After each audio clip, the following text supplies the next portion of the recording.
What's cracking YouTube Promo here, and today I'm coming at you with a breakdown of the week 4 matches. I do have notes and commentary for you guys on a note spreadsheet on my phone, so I might pause the recording just to consult my notes, but overall, what a weekend this weekend was. Where to begin? So, starting off, let's look at the record. We have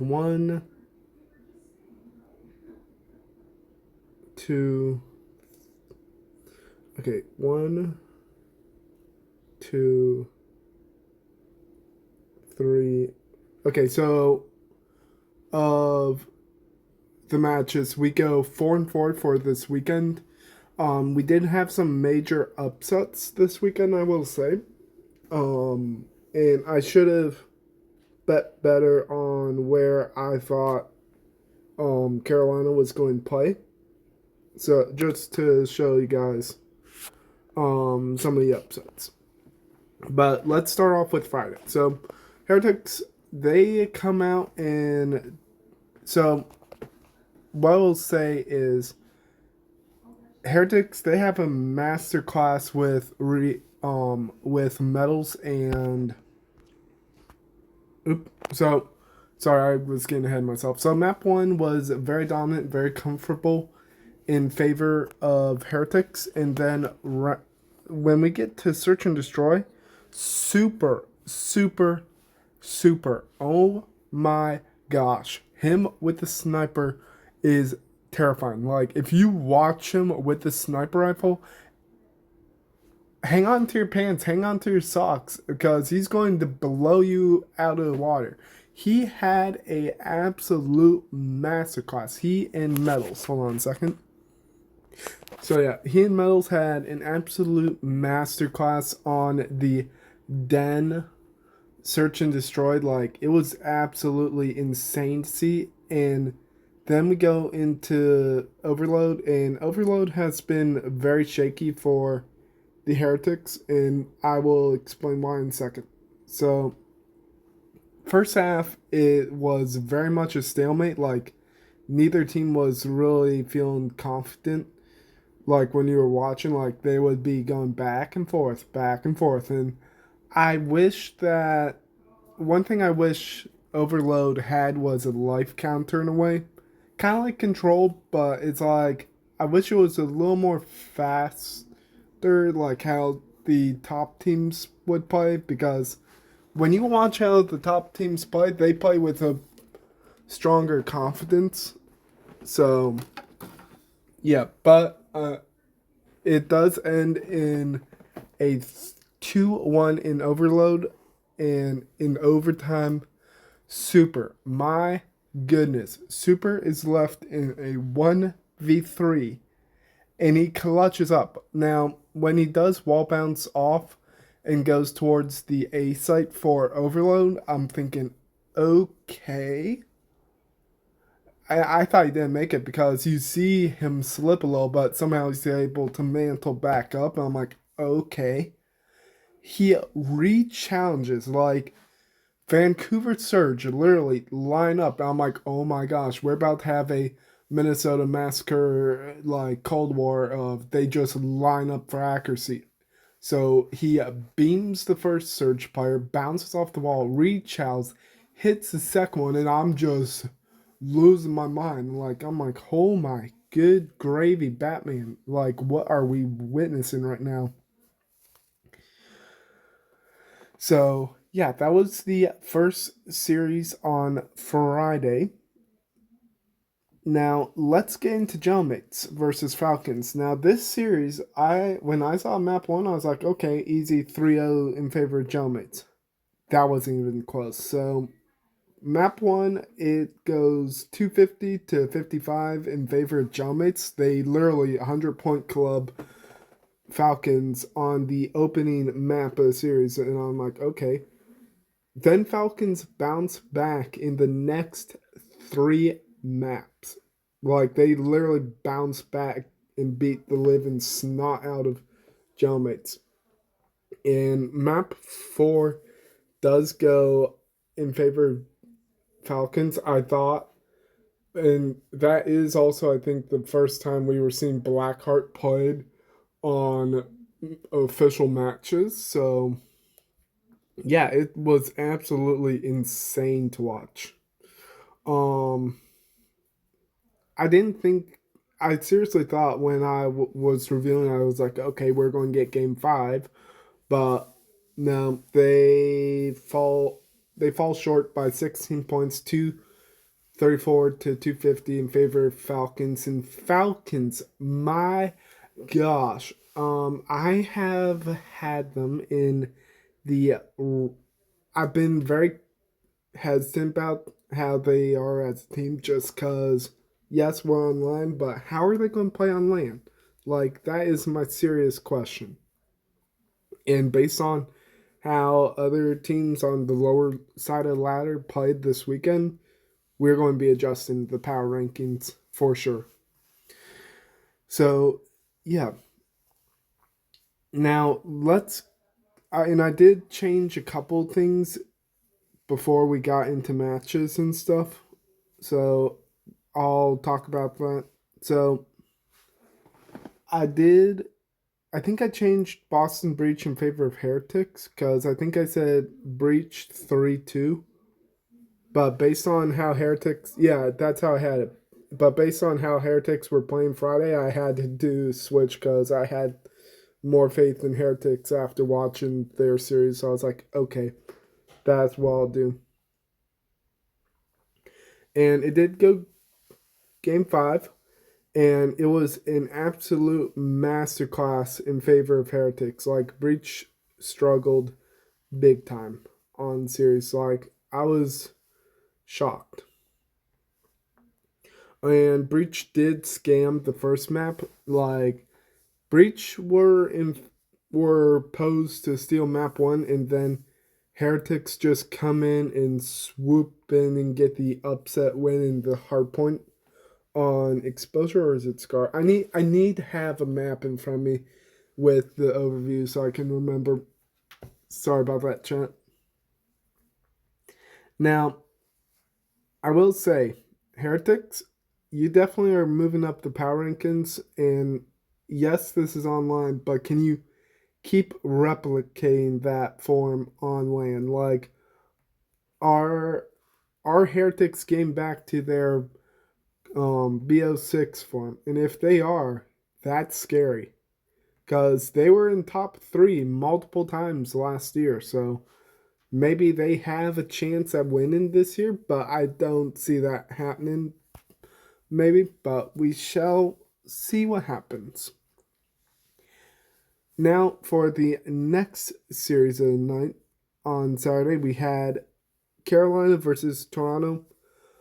Oh boy, Toronto, they come out, steal first map convincingly. Carolina's coming out slow, map 1. I'm like, okay. And then, oh my good gravy, Batman. You have Exceed, you have Craze, you have all those guys popping off. And I will say, map 2 was a straight up masterclass in favor of Craze. He dropped like 16 kills, 7 deaths, or was it 16 and 6 kills? Like, it was a very high kill game for him, and he was 4 off of shattering the 20 kill record for Search and Destroy if it had gone further or if he had more kills. Yeah. Honestly, the I feel like Toronto was not in their form like what we should see them. And speaking of stats and all in form, Carolina started the year out 0-2, and now in their honeymoon, I'm not sure if you could call it a honeymoon phase, but right now they're on a 3-game win streak. Like, they're 3-2. They'll have 2 matches. I think. Let me check. Did they play any others? No. So they've got 2 more series for next weekend. So it's going to be interesting how things turn out. And finally, I thought Cloud9 they were going to turn up just because they forced jailmates to map 5 when they played them. And I was like, okay, I could see this being map 5. Oh my good gravy, Batman. It was not even close. Um, FaZe, they come out and get a dominant, and I do mean dominant 3-0. And that was like, okay, yeah, they are looking terrifying. Like, you have 04 and Simp, the new Zaza Tiny Terrors popping off, and I'm like, oh my gosh. And 04 drops a 40 bomb map 1, I believe, and in then it's like, okay, um fast forward to map 3, it's an 8-1, and I mean dominant 8-1. I thought it was going to be an 8-0 in overload based off of how FaZe was playing, and I was like, oh my sweet baby Malanta, this is insanity how they were playing. Like, they were playing at Cold War level scary. But we'll talk about their G2 series in a second, though. So, moving on to Sunday, Boston Breach versus Cloud9. Breach, they get the win over Cloud9, and oh wait, no, Breach was the 6-0 in Game 5. Sorry. I have to double check Game 5 of Breach versus Heretics, and I do apologize if I gave bad stats on that one. I do apologize. But still, that series was a dominant slammage of how to end the series. Cloud9, I think they just need to blow it up. Like, yeah, you guys were looking good at Star Series season, but like in the pre-season tournament, but now I don't know how to feel about these guys. Like, what are we watching? Now let's talk about FaZe versus G2. This one broke my heart. 3-1 in favor of G2. G2, they steal the maps 2, 3, and 4. And I was shocked. Like, genuinely shocked. It does go to round 11 in search on raid. But it's like the one player that was mainly just keeping the team alive was Abuza, and Abuza on the sniper rifle in round 4 of search, he gets the sniper ace. Like, he pops 1, pops 2, pops 3, misses the 4th shot, but relines for 4th to get the ace. But still, it wasn't enough for FaZe to secure map 2, and I was like, come on, guys, what is going on? But still, do they struggle against G2? Yes. They also struggled against G2 in the early matches and stuff. Like, when you watch the Kason tournament and the Monster Invitational, they've lost to G2. So, I feel like G2 might be the bane of FaZe's existence, but we also gotta remember that we're right now on LAN, and yes, FaZe did not play G2 at Kason Invitational, but my question is, when we get to LAN, can FaZe turn it around and start winning against G2? Like, that is my serious question. We know that Luca's on the bench for FaZe, and Luca's probably wondering if it was wise for him to sign with FaZe. Personally, for me, I feel like it was the best option on the table. Mainly because I feel like he can push the guys to go to new heights and all, and if need be, he can step into either the AR or SMG role. So we shall see what happens. In the final series of the day, LA Thieves versus Optic Texas. This one was a absolute cinematic series. Like, people were talking about Kenny. I had my concerns about Kenny because I seriously thought if they don't win this, they could be dropped. And Kenny, he comes out, dominates his old teammates. And I'm like, okay, Kenny, the Kenny we know is back.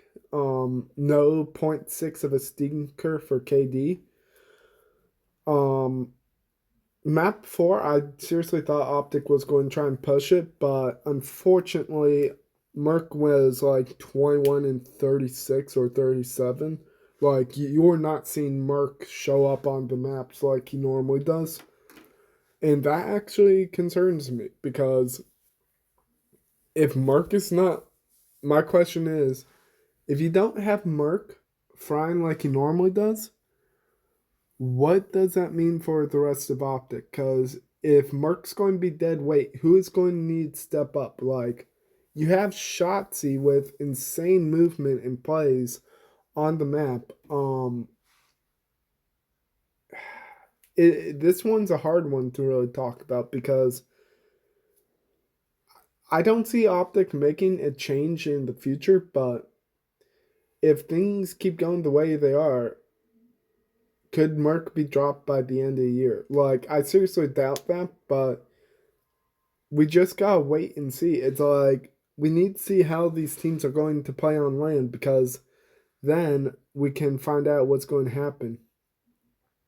And also, Abizi, he finally starts showing up and frying like his phase self, not dropping like ridiculous numbers, but still, he's frying at a really convincing level though. So it's like, okay. So I'm going to give you guys the power rankings, and on Thursday I'll do pick'ems. So hang on a second, guys. So here are all the rankings. I'll talk about each four. So blowed up means wipe out the roster or try finding something new that's going to help you. Confused is I don't know where to put them. Dark horse is I could see the teams making runs at tournaments. Contenders, I will say, are so contenders are the teams fighting for Sundays and all, and Sunday regulars are who I'm going to expect to see in championship Sundays, either at majors, online tournaments, or at champs. So blowed up, Vancouver and Cloud9, nothing really to talk about. Boston Breach in G2, I will say, could I see them being pushed up to Dark Horse? Yes, but we still got more matches for them. Yes, G2 beat the pants off of FaZe, but that was only one series. They've still got, I think, two more series to go, or one more series, one or two series left for this upcoming weekend. So we shall see how that turns out. Um, I do feel a little bit more confident in Carolina being pushed up to Dark Horse based off of their insane honeymoon phase they have been on. Riyadh, they've proven to me that they could be a Dark Horse team based on the upsets they've gotten and being at a 2-4. Is it 2-4 or 4-1 record right now? But yeah, Riyadh is definitely catching fire. But the question is, can they keep that fire online? Well, on land, I mean. Heretics, they've definitely shown they can be a scary contending team against the mid pack to upper pack teams. LA,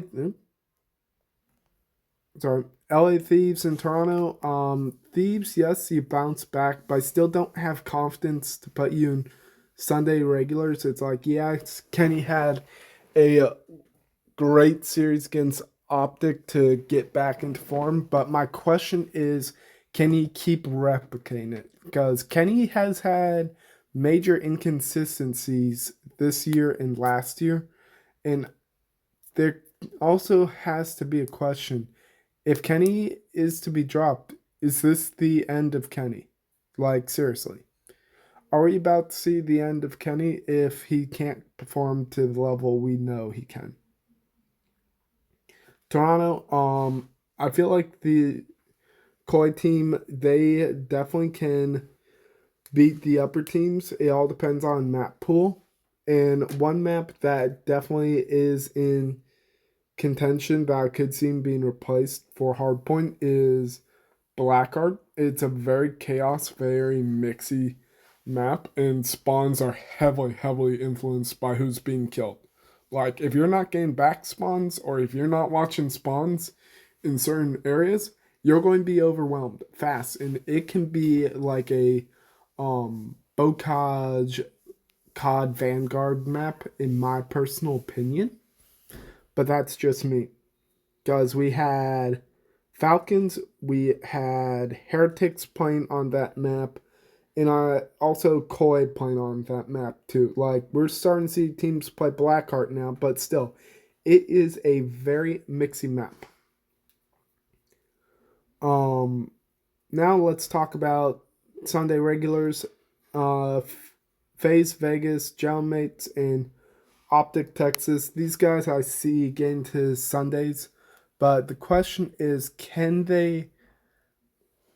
The question is, can FaZe keep the form they had against Optic? Like, yeah, we saw them go against G2, but that wasn't the form we normally see them at. Jailmates, just keep the form you guys had before the Riyadh series, and you guys will be fine. In Optic, do not let Mark start having stinker maps, because that's where you guys will struggle. Because if Mark's not fine, you guys are going to have major, major problems. Um, that's going to be the end of this podcast episode for today. So thank you everybody for watching. I'll catch y'all later. Make sure you like, comment, subscribe, hit that notification button. I will be live Saturday, so check me out then. And check out all the upcoming content I will do. I'll catch y'all later. Peace out.